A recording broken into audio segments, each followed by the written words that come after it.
Greetings, viewers. So this is a brief overview of Chapter 6 of my text, Third Supercycle. And in this particular video, the name of this chapter, Stalinism as a Semi-Peripheral Empire of Neocolonial Capital. This is focusing specifically on the variant of international revanchism in the Soviet Empire. And it's important to understand Stalinism as a phenomenon because it really does become an important player in the 1930s and in World War II, but also because it becomes a template of political change and rule throughout much of the world after 1945. And you see many of the same contradictions, dilemmas being recreated, and including the rise of these such regimes, and then their stagnation, and then their implosion and collapse. I think the political sociologists have estimated that about 1 in 3 of all human beings in the mid-1960s would live in societies ruled by Leninist party states or their variants, the Maoist variant, the Cuban variant, the Vietnamese variant. So each region has had its own variant, and these variants, by the way, are very, very different. They're not the same, they're not identical, they're not all ruled from one place. In fact, there's enormous regional variation within limits, because certainly the Eastern European neocolonial states run by the Soviet Empire had to follow a certain Moscow line, but the rest of the CP formations and the other Leninist party states, all of them were very different, and you need to understand them in their local context. They're not the same. In the same way that the international revanchisms that I mentioned in the previous chapter, they're not the same. Their mode of rule is different. The specific politics of each is very different, and we're really not grappling with the problem if we just reduce them all to some epithet and blame them all for being bad and atrocious, and not analyze what were they, how did they rule, how did they function, how did they emerge, and also how did they disintegrate and were challenged in various ways. So, returning to the point, the basic dilemma of Stalinism as an empire of the semi-periphery, and again, this is to reiterate a fundamental point about the Soviet Empire, it is fundamentally a neocolonial formation, not a colonial formation. Neocolonialism means, yes, there's still colonialism that's there, and there are certain kinds of forms of political association and forms of violence which are colonial, but in a larger framework of a neocolonial environment. So the two aren't in contradiction with each other, it's just that there's a larger framework for these colonial activities and colonization, so which makes things slightly different and more complex. We have to take that into account. So the basic dilemma facing Stalinism was actually the dilemma of the entire semi-periphery, and this is basically the problem of the middle income trap. And this is the point that semi-peripheries, they grow out to a certain point, and then they hit a wall because they become dependent upon the core for technology, finance, and they stop growing, and they can't keep up with the core. Their accumulation structure, they can't compete economically, politically, militarily, culturally. And this lockdown, the sociologists call it the middle income trap. I call it the lockdown of the semi-periphery. You can come up with your own name for it. But the basic point is that as a semi-periphery, you may be able to exit the periphery and enter the semi-periphery, but you can't exit the semi-periphery and become a core polity, a self-financing, truly fully industrial society, full autonomy and control over your economy. So this dilemma has actually afflicted all 3 of the Muscovite empires, and they all reacted in more or less the same way. The Romanov Empire, then the Soviet Empire, and then the Putinist Empire. All 3 have reacted by emphasizing strategies of coercion and trying to create a state capitalism, a Muscovite state capitalism, basically, which would answer for that lockdown with force. So you're just using coercion as a tool to kind of batter down the lockdown and hoping that would work. And it fails. It is absolutely not the way to go. It failed for the Romanovs. It failed for the Soviets. It will fail with the Putinists, the latest iteration of this, and sort of the last iteration of the Muscovite Empire. Now, that said, zeroing in specifically on the Stalinist period, the Stalinist version of this dilemma, so all 3 of the Muscovite empires, they followed a specific pattern. They would use coercion, they would get a short-term bonus from that coercion, they would grow really fast or seem to grow in might, and then they would stagnate. and they would fall behind, and eventually the stagnation would become terminal. They'd get into imperial overstretch, and the empire would implode. So in the Stalinist version of the early short-term expansion period, where it seemed to be growing really fast, this period was especially lethal to its own citizens. And this was due to its very specific strategy of collectivizing the rural regions in order to finance its industrialization. The reason for that was the Soviet Union was cut off from international capital markets. It couldn't import technology or finance, and so it tried to rely on its own resources, which is basically to colonize itself, because it lacked external colonies and it lacked a banker from outside. And the policy, the basic goal of the policy was to transform millions of uneducated and mostly illiterate subsistence farmers into technologically advanced American-style factory farmers instantly and overnight. That was the goal. Now, this was a science fiction fantasy cooked up by urban elites who did not know the slightest thing about conditions in the rural villages where 85% of Soviet citizens lived. So the policies ended up being a complete disaster. The Soviet state did not have the managerial competence or the logistical capacity to actually create and operate a modern agricultural sector. They didn't have tractors for the farmers. They didn't have machines to process the crops. They didn't have a fertilizer industry. They didn't have a railroad network to connect farms to consumers. They didn't have warehouses. They didn't have a processing industry. They had nothing of the infrastructure that you actually need. These are complex institutions that take a long time to create, manage, and organize.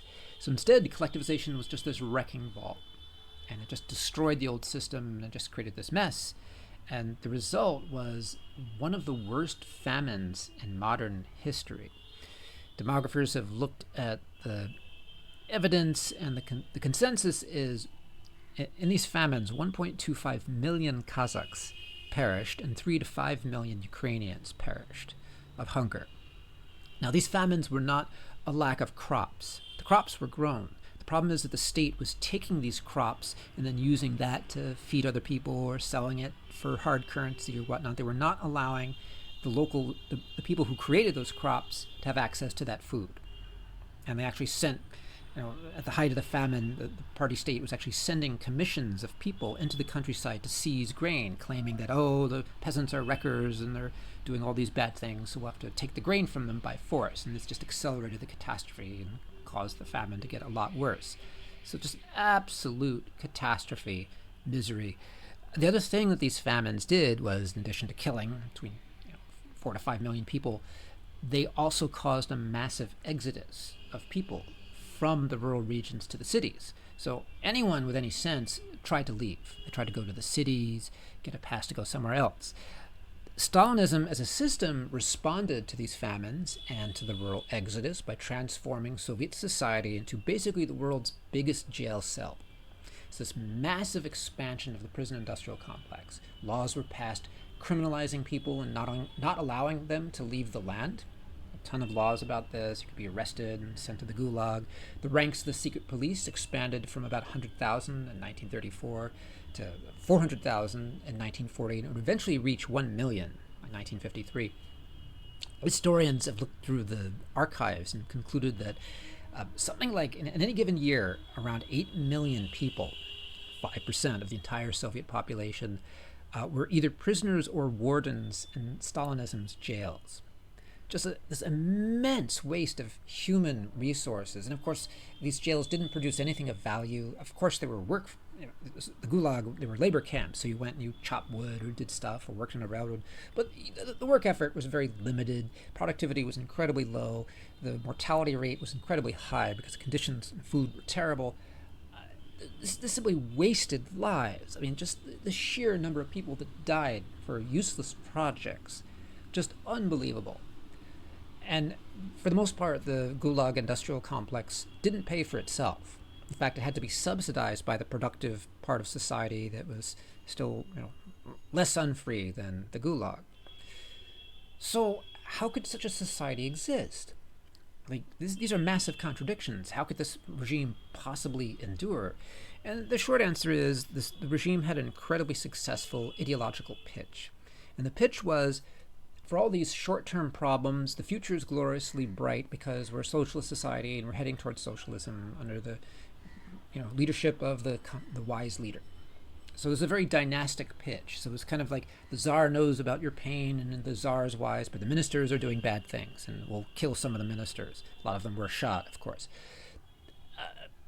And so that and a very effective secret police that, rooted out dissent. So if you said anything against the system, you'd be shot, you'd be killed. Still, it wasn't all fear and repression. There was also an important ideological component.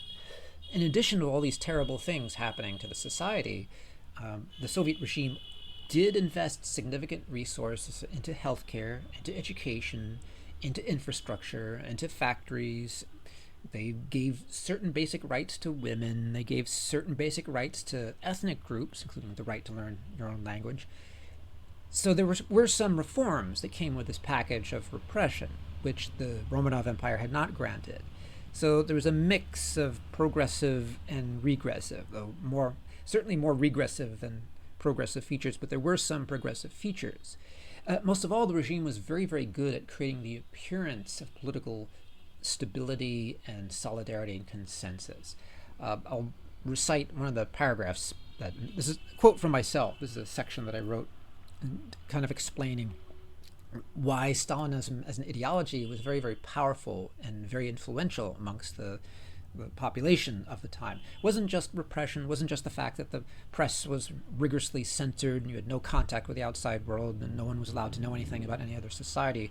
It was also that the regime understood the necessities of how to rule a population and spent a lot of time to tell a convincing story. Even if the story didn't quite match, they still told a story which sounded good. So, quote from myself here, quote, Stalinism's parades produced the appearance of popular enthusiasm and the reality of mass atomization.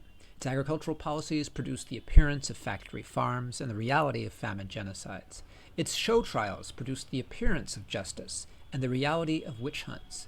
Its showpiece cultural works produced the appearance of singular achievement and the reality of middle-brow mediocrity. Its party elections produced the appearance of mass political consent and the reality of universal disenfranchisement. Its armaments factories produced the appearance of independence and the reality of neocolonial dependence. The Soviet Empire had to purchase aviation technology from France, naval military technology from Mussolini's Italy, and tank technology from Britain and the United States. Its armed forces produced the appearance of military modernization, including the first theoretical meditations and combined arms operations, and the reality of the arrest and execution of its most talented officers during 1937-1938. Its heavy industries produced the appearance of advanced productivity and the reality of poorly designed, poorly made, and poorly distributed goods. Unquote. The point is, Stalinism invested a lot in the sphere of repression and a lot in the sphere of appearance. And that was enough to tamp down dissent and allow the Soviet elite to rule the empire. Didn't crush dissent completely, didn't constrain it completely, it would come back in various ways, but it enabled its elite to rule much more effectively with much less opposition than that faced by its Romanov predecessors. Okay, so this is one side of the story. The last side of the story which needs to be mentioned here is I spent a little time talking about the international effects of Stalinism, and in particular the intersection between the progressive movements of the European countries and some of the Asian countries, and the fact that many of them ended up fleeing or going into exile in Moscow, hoping that this was a safe haven away from the capitalist empires they were battling against, and the immense tragedy that many of these people ended up falling prey to Stalinism and its political repression, ended up being shot, disappeared, tortured, sent to the Gulag, eliminated, and so forth. We know from the personal histories of Tito, the future leader of Yugoslavia, that he came, almost everyone around him was arrested. A number of the Yugoslav communists, they were in Moscow in the 30s, and a number of them were arrested by the purges and disappeared, and Tito survived by the skin of his teeth. Literally the skin of his teeth. He knew a couple people in the hierarchy, and he managed to live.